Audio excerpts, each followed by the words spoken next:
想象一下，你係一間上市公司嘅 CEO， 有一日董事局同你講啦，如果你做到呢12件事，我哋會俾你全球史上最大嘅 CEO package， 最高可以係價值到1兆美元。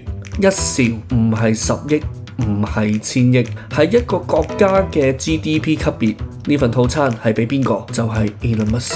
佢係 Tesla 嘅靈魂，亦都係 Tesla 最大嘅風險。今日我就要用呢條片帶你哋睇清楚呢份1兆美元嘅套餐係乜嘢，12個 milestone 又係乜嘢 ，Tesla 做到幾多 ，Reality 對呢個 Elon Musk 到底差咗幾遠呢？最後 Tesla 到底值唔值？大家準備好未？我哋馬上開始。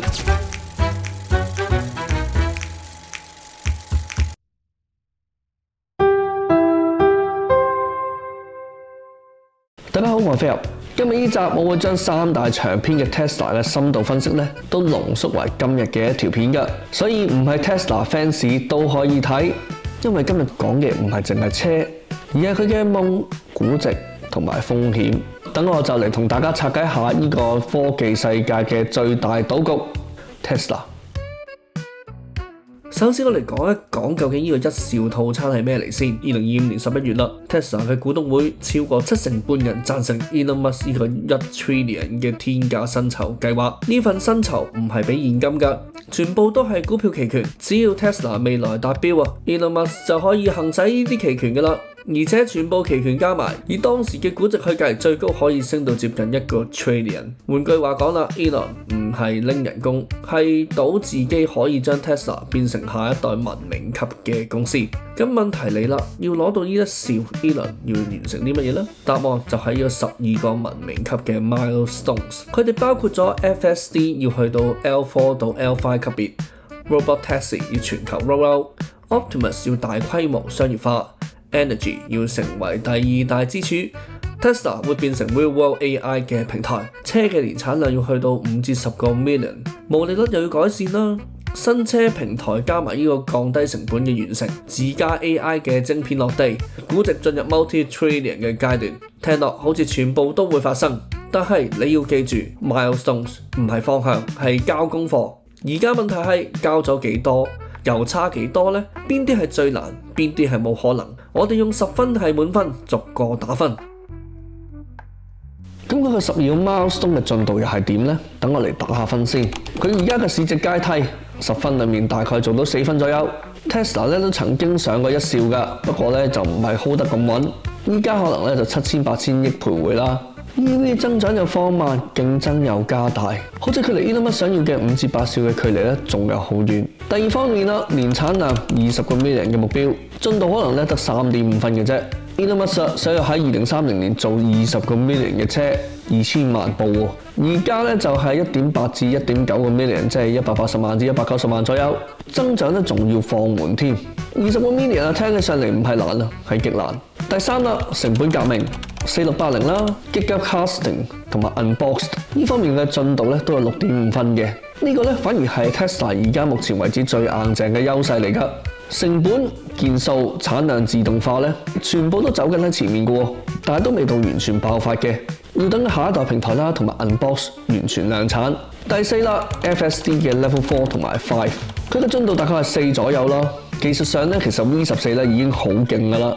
城市嘅場景咧都順咗好多，夜間啦、施工啦、複雜嘅 junction 咧就最有改善。但問題就係啦，官方咧依然都仲係 L2 嘅啫，監管咧又未放行，長尾事故啊亦都未完全收斂㗎，所以技術咧就可能做到70%㗎啦，但係監管咧只係俾佢用2成嘅啫。第5 Robot Taxi 嘅全面商業化啦，進度真係麻麻地2.5度嘅啫。Austin 嗰邊咧就有小規模嘅付費測試㗎啦。但係仲有安全員啦、時速限制啦，同埋區域限制㗎。Waymo 咧其實已經 L4 商業化㗎啦。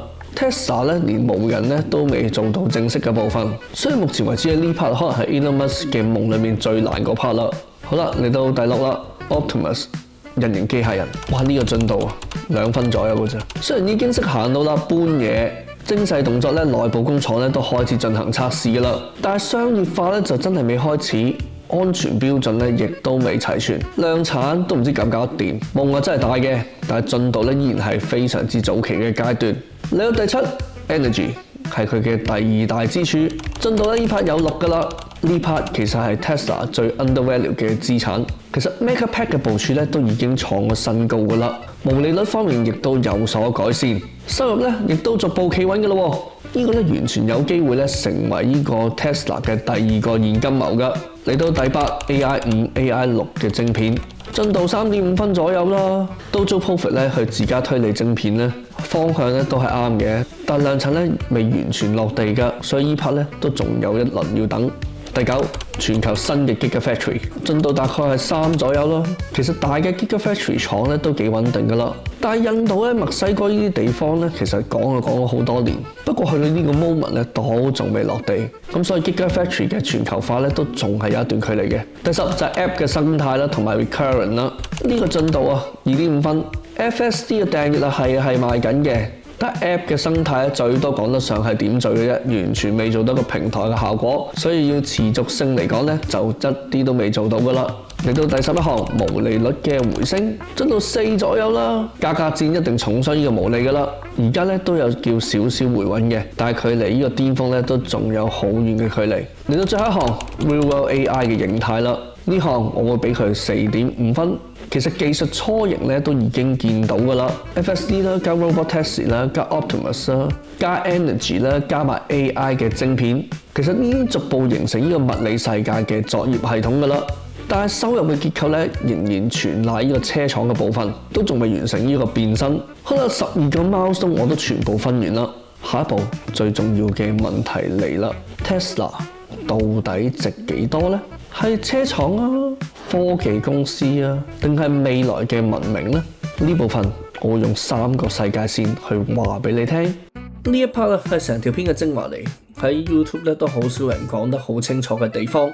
我講得好白啦，你覺得 Tesla 貴唔貴？唔係睇財報啊，係睇你信唔信佢條世界線。世界線嘅 A 就係 Tesla 等於車廠，估值大概0.6至0.8兆左右啦。如果你覺得 FSD 未必成功，Robotaxi 太難 ，Optimus 有排 ，Tesla 主要都仲係賣車咧，咁佢係全球最強嘅 EV 車廠，咁樣睇就值唔到幾兆噶啦，但係幾千億到1兆咧都仲係有可能嘅。世界線 B，Tesla 係等於車廠加 Energy 加埋 FSD 嘅訂閱，咁樣睇咧估值咧1-2兆係有機嘅。如果你覺得 EV 穩定啦。Energy 成為現金流 ，FSD 訂閱咧就變到 recurrent， 但又唔計 Robotaxi 同 Optimus 啦。咁樣 Tesla 咧就好似一個 Apple 加埋 Next Earth， 係一間科技工業嘅混合體。呢個係目前最 realistic 嘅 scenario 嚟㗎。好啦，世界線 C，Tesla 等於 Real World AI 嘅帝國。咁樣咧估值咧就可能上到3到6兆或以上㗎啦。如果你相信 Robotaxi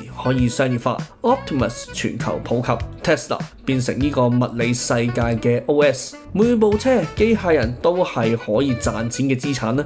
咁 Tesla 嘅 valuation ceiling 咧就喺呢個 Nvidia 啦 ，crossover 呢個 Apple， 再 crossover 呢個 Boston Dynamics 咁樣㗎啦。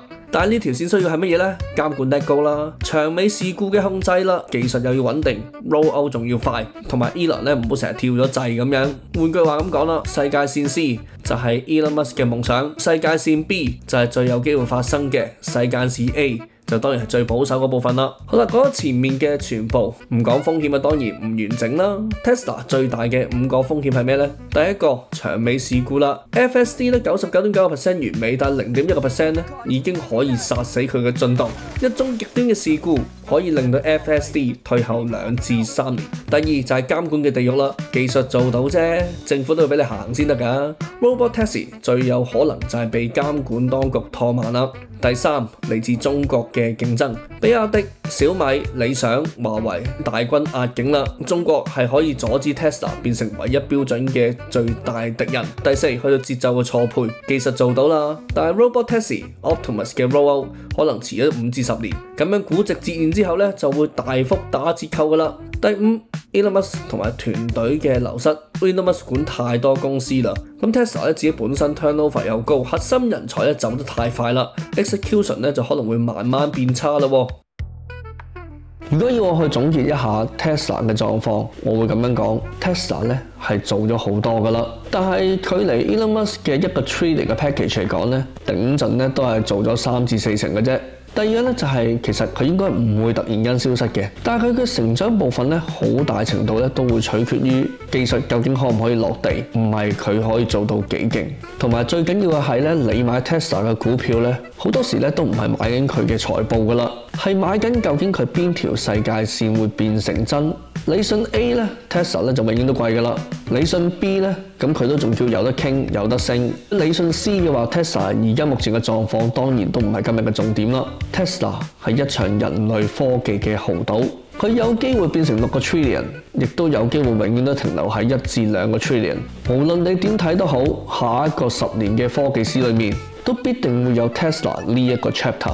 如果你想睇之後嘅完整版，記得 like、subscribe 同埋 share 翻俾朋友仔。之後我哋就會將詳細嘅版本分開3集拍俾大家睇。我係飛俠，我哋下次見，拜拜。